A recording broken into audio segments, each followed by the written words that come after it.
Hi friends, good evening to all. ఈరోజు కూడా ఒక మంచి మోరల్ స్టోరీ తీసుకుని ఎవ్రీ వర్డ్ అండ్ ఎవ్రీ సెంటెన్స్ని అనలైజ్ చేస్తూ ఇంగ్లీష్ నేర్చుకుందాం. The title of the story is the donkey and the dog. The donkey and the dog. Donkey అంటే గాడిద, డాగ్ అంటే కుక్క. అంటే ఒక గాడిద మరియు కుక్కల మధ్య జరిగినటువంటి స్టోరీ అండి. అసలు ఈ స్టోరీ ఏమిటి, దీని యొక్క మోరల్ ఏమిటి, అండ్ ఈ స్టోరీలో ఉన్నటువంటి వొకాబులరీ ఏమిటి అనేది చూద్దాము. Now let's begin the story. In a small town they lived A Potter. In a small town they lived A Potter. In a small town అంటే ఒక చిన్న పట్టణంలో దే లివ్డ్ అంటే నివసించడము. పాటర్ అంటే కుమ్మరివాడు. అంటే ఒక చిన్న పట్టణంలో ఒక కుమ్మరివాడు నివసిస్తూ ఉండేవాడు. ఓకే, ఇక్కడ లివ్ అనే వెర్బ్కి పాస్ట్ ఫామ్ లివ్డ్ అండి. అంటే ఇక్కడ స్టోరీ గతంలో జరిగిపోయిందనమాట, అందుకని ప్రతి వెర్బ్ కూడా పాస్ట్లో మెన్షన్ చేశారు. సో ఒక చిన్న పట్టణంలో ఒక కుమ్మరివాడు నివసిస్తూ ఉండేవాడు. ఇక్కడ THERE దేర్ అని ఉంది కదండి. ఈ దేర్ అనేది దీనికి స్పెషల్గా మీనింగ్ ఏమీ ఉండదండి. నేను ఇంతకుముందు కూడా చాలా వీడియోస్లో చెప్పాను. ఇది ఒక డమ్మీ సబ్జెక్ట్ అనమాట. అంటే సెంటెన్స్ ఫామ్ అవ్వాలంటే ఒక సబ్జెక్ట్ కావాలి కాబట్టి సబ్జెక్ట్ ప్లేస్లో యూజ్ చేశారు, అంతేగాని దీనికి స్పెషల్గా మీనింగ్ ఏమీ ఉండదు. అందుకని ఇంగ్లీష్ గ్రామర్లో దీన్ని డమ్మీ సబ్జెక్ట్ అంటారు. ఓకే, సో ఒక చిన్న పట్టణంలో ఒక కుమ్మరి నివసిస్తూ ఉండేవాడు. He had a dog to guard his house and pottery and a donkey to carry his load. He అంటే అతడు అంటే ఎవరండి, ఆ కుమ్మరి అనమాట. అతడు హ్యాడ్ అంటే కలిగి ఉండడము. హ్యావ్ అనే వెర్బ్కి పాస్ట్ ఫామ్ హ్యాడ్. అతను కలిగి ఉన్నాడు. ఏం కలిగి ఉన్నాడంటే ఏ డాగ్ అంటే ఒక కుక్కను కలిగి ఉన్నాడు. అంటే అతనికి ఒక కుక్క ఉన్నది అని మనం అర్థం చేసుకోవాలి. ఆ డాగ్ కూడా దేనికి, to guard his house and pottery. Guard అంటే కాపలా కాయడము. టు గార్డ్ అంటే కాపలా కాయడానికి. TO2 అంటే కీ అని అర్థం అండి. టు గార్డ్ అంటే కాపలా కాయడానికి. ఏం కాపలా కాయడానికి అంటే his house and pottery. His అంటే అతని యొక్క హౌస్, అతని యొక్క ఇంటిని, అండ్ పాటరీ అంటే కుండలు మరియు కుండలు తయారు చేసే సామాగ్రి ఉంటుంది కదండి. ఆ మట్టి కానీ చక్రం కానీ ఇతర వస్తువులు ఉంటాయి కదా, వీటన్నింటినీ కలిపి పాటరీ అంటాం అనమాట. అంటే అతని ఇంటిని, అతని పాటరీని కాపలా కాయడానికి అతనికి ఒక కుక్క ఉండేది. అండ్ మరియు ఏ డాంకీ ఒక గాడిద కూడా ఉండేదన్నమాట. ఆ గాడిద దేనికి, to carry his load. Carry అంటే మొయ్యడము, టు అంటే కీ అనుకున్నాం కదా, అంటే మొయ్యడానికి ఒక డాంకీ ఉండేది. ఏం మొయ్యడానికి, హిజ్ లోడ్ అంటే బరువులు. అంటే అతను కుండల్ని అమ్మాలనుకోండి, ఆ కుండల్ని బరువు తీసుకెళ్ళడానికి ఒక జంతువు కావాలి కాబట్టి ఆ డాంకీ వాటిని మొయ్యడానికి ఉపయోగపడేది అనమాట. సో ఒక చిన్న పట్టణంలో ఒక కుమ్మరి ఉండేవాడు. అతనికి ఒక కుక్క మరియు గాడిద ఉండేవి. ఆ కుక్క ఏమో ఇంటికి కాపలా కాయడానికి, కుండల్ని కాపలా కాయడానికి ఉపయోగపడేది. ఆ డాంకీ ఏమో అతని బరువుల్ని మొయ్యడానికి ఉపయోగపడుతూ ఉండేది. అయితే ఇలా ఉండగా whenever the master came the dog used to bark a little to welcome him. Whenever అంటే ఎప్పుడైనా, వెనెవర్ అంటే ఎప్పుడైనా, ది మాస్టర్ కేమ్. మాస్టర్ అంటే యజమాని అంటే ఎవరంటే ఇక్కడ ఆ పాటర్ అనమాట, ఆ కుమ్మరివాడు. కేమ్ అంటే రావడము. అంటే అతను ఎక్కడికైనా బయటికి వెళ్ళి వచ్చాడనుకోండి ఇంటికి, అలా వచ్చినప్పుడు the dog used to BARC a little.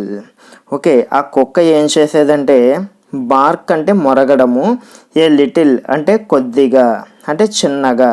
ఆ కుక్క ఏం చేసేదంటే చిన్నగా మురిగేది. దేనికి, టు వెల్కమ్ హిమ్. అంటే వెల్కమ్ అంటే స్వాగతం చెప్పడము. టు వెల్కమ్ హిమ్ అంటే అతనికి స్వాగతం చెప్తున్నట్టుగా అలా స్వాగతం చెప్పడానికి చిన్నగా మురుగుతూ ఉండేది. ఓకే, ఇక్కడ చూడండి యూజ్డ్ టు అన్నారు కదా. ఇంతకుముందు వీడియోలో అంటే నిన్నటి వీడియోలో కూడా నేను ఎక్స్ప్లెయిన్ చేశాను. యూజ్డ్ టు అంటే ఇది ఒక పాస్ట్ హ్యాబిచువల్ యాక్షన్ని ఇండికేట్ చేస్తుందండి. అంటే గతంలో అలా జరిగేది అని చెప్పడానికి. ఇక్కడ చూడండి the dog used to bark అంటే ఆ కుక్క మొరుగుతూ ఉండేది అంటే గతంలో అన్నమాట. Okay, I used to play cricket in my childhood అన్నామనుకోండి. I used to play cricket in my childhood అంటే నేను చిన్నప్పుడు క్రికెట్ ఆడుతూ ఉండేవాడిని అంటే ఒకప్పుడు. Okay, he used to encourage me a lot. He used to encourage me a lot అంటే అతను నన్ను బాగా ప్రోత్సహిస్తూ ఉండేవాడు.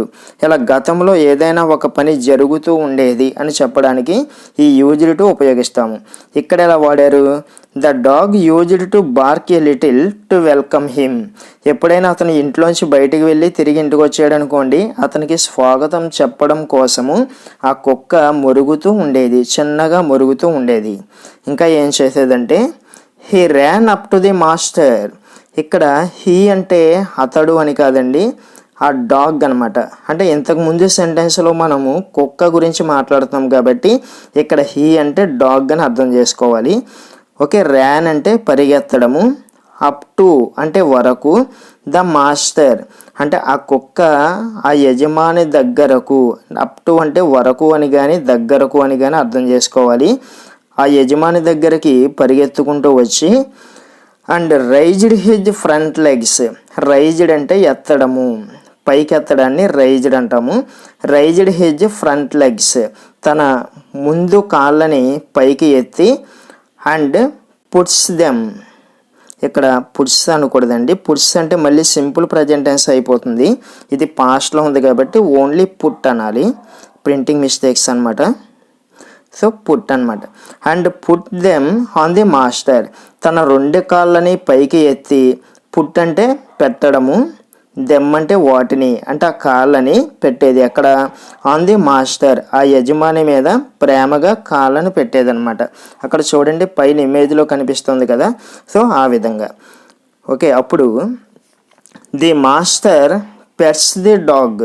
ఇక్కడ కూడా చూడండి పెట్స్ అనకూడదు, ఎస్ పెడితే సింపుల్ ప్రజెంట్ టెన్స్ అయిపోతుంది, ఓన్లీ పెట్ అనమాట. The master pet the dog. అప్పుడు ఆ యజమాని ఏం చేసేవాడు? పెట్ అంటే ఇక్కడ పెట్ అంటే గారాబం చేయడము. ఓకే, పెట్ అంటే నిమరడము లేకపోతే ప్రేమతో దాన్ని టచ్ చేయడం అనమాట. పెట్ అంటే యాక్చువల్గా పెట్కి 2 మీనింగ్స్ ఉంటాయి. పెట్ అంటే పెంపుడు జంతువు అని అర్థము. ఇంకో మీనింగ్ ఏమొస్తుందంటే పెట్ అంటే పెంచడము అని అర్థం కూడా వస్తుంది అనమాట. ఇక్కడ మనం పెంచడము అని అర్థం చేసుకోవచ్చు. The master pet the dog and gives. ఇక్కడ కూడా గివ్స్ అని ఉండకూడదండి, సింపుల్ ప్రజెంట్ అవుతుంది, గేవ్ ఉండాలి. గివ్కి పాస్ట్ ఫామ్ గేవ్ అనమాట. సో ఇక్కడ ప్రింటింగ్ మిస్టేక్స్ ఉన్నాయి, దయచేసి ఏమీ అనుకోకండి. So the master pet the dog and gave him nice food to eat. అంటే ఆ యజమాని కూడా ఆ కుక్కని బాగా పెంచేవాడు, దానికి తినడానికి మంచి ఆహారం కూడా పెడుతూ ఉండేవాడు అనమాట. అయితే the donkey used to watch this daily routine from a distance. అయితే ఈ గాడిద ఉంది కదా, అది యూజ్డ్ టు వాచ్. వాచ్ అంటే గమనించడము. దిస్ డైలీ రొటీన్ అంటే ప్రతిరోజు జరిగే ఈ కార్యాన్ని, అంటే ఆ కుక్క దగ్గరకు రావడము, అతను దాన్ని ప్రేమతో దగ్గరికి తీసుకుని నిమరడము, దానికి మంచి ఆహారం పెట్టడము, ఈ డైలీ రొటీన్ అంతా కూడా గమనించిందనమాట ఈ డాంకీ. ఫ్రమ్ ఎ డిస్టెన్స్ అంటే కొంత దూరం నుండి గమనిస్తూ ఉండేది. ఇక్కడ కూడా చూడండి యూజ్డ్ టు అని వచ్చింది, అంటే అలా జరుగుతూ ఉండేది అని అర్థం అనమాట. ఓకే, ఆ డాంకీ ఇదంతా గమనిస్తూ ఉండేది. అప్పుడు he began to feel jealous of the dog. ఇక్కడ హీ అంటే అతడు అని కాదండి, ఇక్కడ హీ అంటే ఆ డాంకీ అనమాట. ఎందుకంటే ఇంతకుముందు సెంటెన్స్లో we are talking about the donkey కాబట్టి ఆ డాంకీ అని మనం అర్థం చేసుకోవాలి. బిగాన్ అంటే మొదలవ్వడము, టు ఫీల్ జెలస్. జెలస్ అంటే అసూయ, ఆఫ్ ది డాగ్ అంటే అప్పుడు ఆ గాడిదకి ఈ కుక్క పట్ల అసూయ మొదలయ్యింది. ఓకే, బిగిన్ అనే వెర్బ్కి పాస్ట్ ఫామ్ బిగాన్ అండి. ఈ కుక్క మీద అసూయ మొదలైందనమాట. అసూయతో కూడిన ఫీలింగ్ స్టార్ట్ అయింది. అప్పుడు he thought with jealous. Okay, he అంటే ఆ డాంకీ, థాట్ అంటే థింక్ అనే వెర్బ్కి పాస్ట్ ఫామ్ థాట్ అండి. థాట్ అంటే అనుకోవడము. థాట్ విత్ జెలస్, ఆ గాడిద అసూయతో ఇలా అనుకుంటుంది, తనలో తాను అనుకుంటుంది అనమాట. ఏమనుకుంటుందంటే what an easy life for the dog. What an easy life for the dog. Easy life అంటే సుఖవంతమైన జీవితము, సుఖవంతమైన జీవితము. అదేమనుకుంటుందో చూడండి. What an easy life for the dog. ఆహా, ఆ కుక్కది ఎంత సుఖవంతమైన జీవితమో కదా. ఇక్కడ చూడండి ఎక్స్క్లమేటరీ మార్క్ ఉంది. వాట్ యాన్ అని ఇక్కడ ఎక్స్క్లమేటరీ మార్క్ ఇచ్చారు. అంటే ఇది ఎక్స్క్లమేటరీ సెంటెన్స్ అంటారండి. అంటే ఒక ఆశ్చర్యం కానీ ఓకే ఇలాంటి వాటిని ఎక్స్ప్రెస్ చేయడానికి వాడుతూ ఉంటాం అనమాట. సో ఆ కుక్కది ఎంత సుఖవంతమైన జీవితము. He just ROMs around. Okay, అది అంటే ఆ కుక్క జస్ట్ రోమ్స్ అరౌండ్. రోమ్స్ అంటే తిరగడము, అరౌండ్ అంటే అటు ఇటు. యాక్చువల్గా అరౌండ్ అంటే చుట్టూ అని మీనింగ్ వస్తుంది కదా, కానీ ఇక్కడ అటు ఇటు అని అర్థం చేసుకోవాలి ఈ కాంటెక్స్ట్లో. ఆ కుక్క ఏం చేస్తుంది, జస్ట్ అటు ఇటు తిరుగుతూ ఉంటుంది. ఇంకా he barks at strangers. Strangers అంటే కొత్త వాళ్ళు, అంటే ఎవరైనా కొత్త వాళ్ళు వచ్చినప్పుడు మురుగుతూ ఉంటుంది. That's all his work. అది చేసే పనంతా అదే, అంటే ఆ కుక్క చేసే మొత్తం పనంతా అదే. ఎట్ అంటే అయినా కానీ. He is being cared with love and affection. అయినా కానీ హీ ఈజ్ బీయింగ్ కేర్డ్ అంటే అది బాగా కేర్ తీసుకోబడుతున్నది. ఇక్కడ చూడండి బీయింగ్ కేర్డ్ అంటే ప్యాసివ్ వాయిస్లో ఉన్నట్టండి ఇది. Okay, so active voice passive voice గురించి సెపరేట్గా మాట్లాడుకుందాం వేరే వీడియోలో. సో దానిని బాగా కేర్ తీసుకోబడుతోంది with love and affection. Love అంటే ప్రేమ, ఎఫెక్షన్ అంటే అభిమానము లేదా ఆప్యాయత. అంటే ప్రేమాప్యాయతలతో బాగా కేర్ తీసుకోబడుతోంది ఆ కుక్క. ఇంతగా చేస్తున్న పనే ఉంది, అటు ఇటు తిరగడము, కొత్త వాళ్ళు ఎవరైనా వస్తే మొరగడము. ఆ మాత్రం దానికి మంచి లవ్ ఎఫెక్షన్ జరుగుతున్నాయి.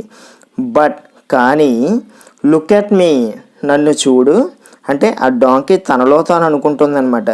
బట్ లుక్ ఎట్ మీ, నన్ను చూడు. I carry all the loads. Carry అంటే మొయ్యడం కదా. I carry all the loads, నేను బరువులన్నీ మోస్తూ ఉంటాను. ఎట్ అయినా కానీ all I get is hard blows and left overs for eating. All I get అంటే నేను పొందేదంతా. ఆల్ ఐ గెట్ అంటే నేను పొందేదంతా. ఈ హార్డ్ బ్లోస్. హార్డ్ బ్లోస్ అంటే గట్టి దెబ్బలు. హార్డ్ బ్లోస్ అంటే గట్టి దెబ్బలు.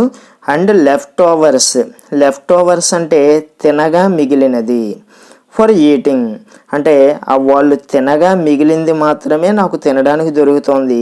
గట్టి దెబ్బలు పడుతున్నాయి అంటే వర్క్ అంతా చేసేదేమో నేను, కానీ నాకేమో ఇలా దెబ్బలు తింటూ వాళ్ళు తినగా మిగిలింది పడేస్తే అది తింటూ ఇలా దుర్భర జీవితం గడుపుతున్నాను. కానీ ఆ కుక్క మాత్రం పనేమీ లేకుండానే మంచి లవ్ ఎఫెక్షన్ పొందుతుంది కదా అని చెప్పేసి దానికి ఆ డాంకీకి కొంచెం అసూయ కలిగిందనమాట. అప్పుడు ఏం చేసిందో చూడండి. So the donkey decided to behave in the same way as the dog. So కాబట్టి ద డాంకీ డిసైడెడ్, ఆ గాడిద డిసైడెడ్ అంటే నిర్ణయించుకున్నది. ఏం నిర్ణయించుకున్నదంటే to behave in the same way as the dog. అంటే ఆ కుక్క ఏ విధంగా అయితే ప్రవర్తిస్తోందో ఆ విధంగా మనం కూడా ప్రవర్తిద్దాము అని చెప్పేసి ఆ గాడిద నిర్ణయించుకుందనమాట. అంటే ఆ కుక్క చేసినట్లుగానే మనం కూడా చేస్తే దానికి దక్కినంత ప్రేమ, ఆప్యాయత, మంచి ఆహారం మనకు కూడా దొరుకుతుందేమో, అలా ట్రై చేద్దాము అని చెప్పేసి అది అనుకుంది. In order to get nice treatment from his master. In order to అంటే పొందడానికి, ఇన్ ఆర్డర్ టు గెట్ అంటే పొందడానికి nice treatment from his master. Okay, nice treatment. ఇక్కడ ట్రీట్మెంట్ అంటే హాస్పిటల్లో ట్రీట్మెంట్ అని కాదండి. ఇక్కడ ట్రీట్మెంట్ అంటే హ్యాండిల్ చేసే విధానము. ఓకే, అంటే దాన్ని చూసుకునే విధానం అనమాట. Nice treatment from his master అంటే తన యజమాని నుంచి మంచి ట్రీట్మెంట్ పొందడానికి ఈ విధంగా చేద్దాము అని చెప్పేసి ఆ గాడిద నిర్ణయించుకుంది. అప్పుడు ఏం చేసింది, he roamed here and there and neighed at strangers. ఇక్కడ హీ అంటే డాంకీ, రోమ్డ్ అంటే తిరగడము, హియర్ అండ్ దేర్ అంటే అటు ఇటు తిరగడం మొదలెట్టింది. అండ్ నెయిడ్ ఎట్ స్ట్రేంజర్స్, నెయిడ్ అంటే సకిలించడము, గాడిద సకిలిస్తుంది కదండి, అలా గాడిద సకిలించడాన్ని నెయిడ్ అంటారు. కుక్క మొరగడాన్నేమో బార్కింగ్ అంటాము, ఇందాక వచ్చింది కదా.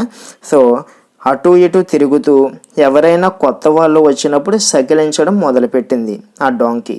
అంటే కుక్క కూడా అలాగే చేస్తుంది కదా, ఇది కూడా అలా మొదలెట్టింది అనమాట. ఇంకేం చేసింది, when the master returned he neighed a little, ran to him and wagging his tail ఇక్కడ ఫుల్ స్టాప్ ఉండాలి, tail. When the master returned, when అంటే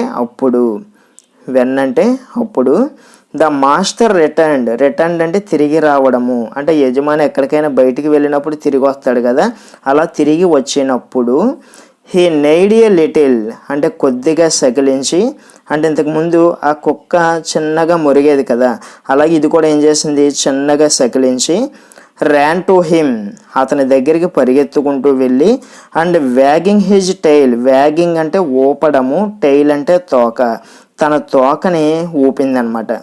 అప్పుడు అంటే సేమ్ కుక్క చేసినట్టుగా ఇది కూడా చేయడం మొదలెట్టింది గాడిద. అప్పుడు he started to lift his front legs, ఇంకా ఏం చేసింది, ఇక్కడ హీ అంటే ఆ donkey, started to lift his front legs, తన ముందు కాళ్ళని ఎత్తడం మొదలుపెట్టింది.